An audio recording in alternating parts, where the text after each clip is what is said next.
اب ہم لوگ جو اپنے آپ کو مسلمان کہتے ہیں، ہم نے بہت ساری چیزوں کو اس میں داخل کیا ہے.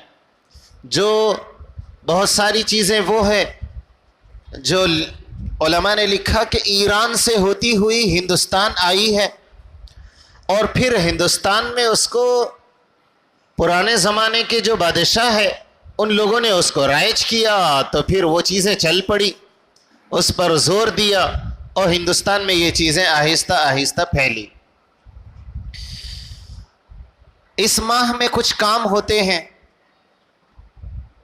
جس میں سے ایک کام کہ اس مہینے کا جو آخری چہارشنبہ ہے اس کو آخری چہارشنبے کے نام سے یاد بھی کیا جاتا ہے. بعض جگہوں پر جس کو چہارشنبے کے دن بدھ سے تعبیر کیا جاتا ہے تو وہاں کے لوگوں نے کتابوں میں آخری بدھ کے نام سے لکھا ہے، اور ہمارے علاقے میں اس کو آخری چہارشنبے کے نام سے مشہور ہے. یہ چیز یہ لوگ اپنے گھروں سے نکلتے ہیں اور بہت ساری خرافات اس میں ہوتی ہے، اور جس کو دین سمجھ کر کیا جاتا ہے، اس کو کرنے والا کام سمجھ کر کیا جاتا ہے، اور اس میں بہت ساری خرافات داخل ہوتی ہیں، گرچہ یہ ایک خود ایجنڈا خرافات سے ابھرا ہوا ہے.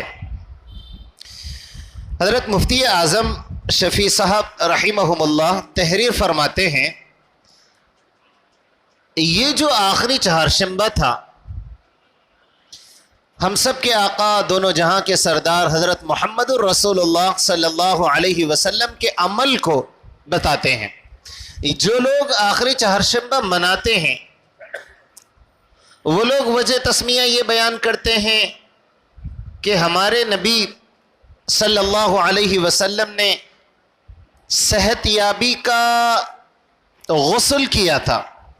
صحت یابی کا غسل آخری چہارشنبے کے دن کیا تھا، اس لیے ہم لوگ اس دن غسل کرتے ہیں، اور وغیرہ وغیرہ جو چیزیں، گھروں سے نکلنا اور ایک جگہ پر جنگل میں جمع ہونا اور بہت ساری خرافات.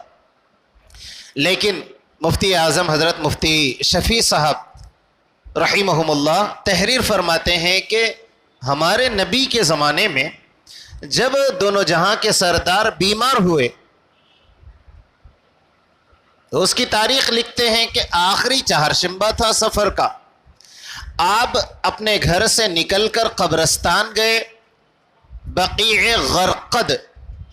آپ اللہ کرے کہ ہمیں بار بار مدینہ اور مکہ مکرمہ اللہ پہنچائے اور ہم وہاں دیدار کریں گے ان تمام مقدس جگہوں کا.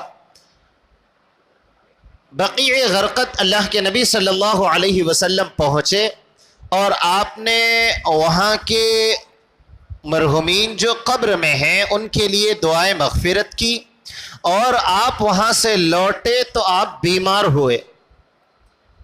جب آپ بیمار ہوئے تو پھر یہ بیماری بڑھتی گئی. حضرت فرماتے ہیں 13 دن یہ بیماری کے رہے، اور اسی بیماری میں دونوں جہاں کے سردار ہم سب کے آقا حضرت محمد الرسول اللہ صلی اللہ علیہ وسلم دنیا سے رخصت ہوئے. آپ نے دنیا سے پردہ فرمایا.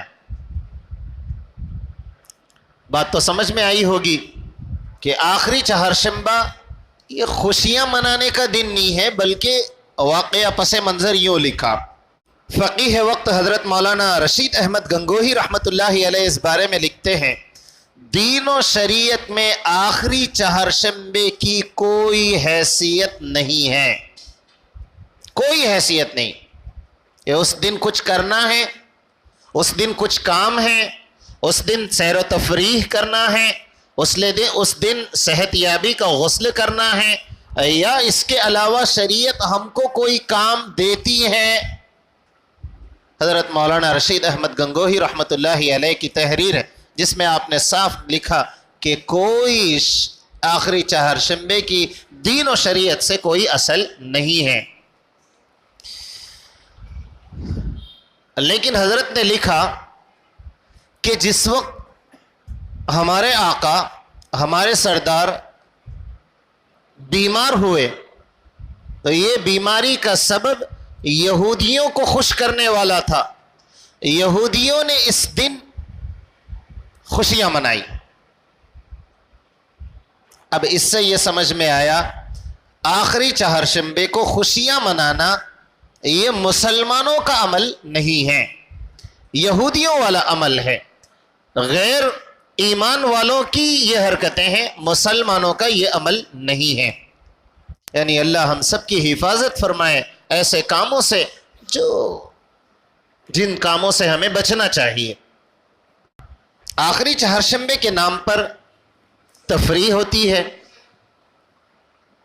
مٹھائی تقسیم کی جاتی ہے، مٹھائی بنائی جاتی ہے، کام اس دن بند کیا جاتا ہے، دکانیں بند کی جاتی ہے. اس دن لوگ شکار کے لیے نکلتے تھے اور اس کو اچھا سمجھتے تھے، اس دن کے انتخاب کو. اور پھر سفر کے مہینے کی آخری چہارشنبے کو پوریاں بنائی جاتی تھی. یہ عام رواج اس زمانے میں پھیلا اور پھر اس کو رواج دیا گیا. ہمارے علاقے میں بھی یہ عام رواج ابھی بھی بہت سارے لوگ اس کو مناتے ہیں، لیکن جیسا کہ میں نے بتایا اس کی کوئی اصل نہیں ہے.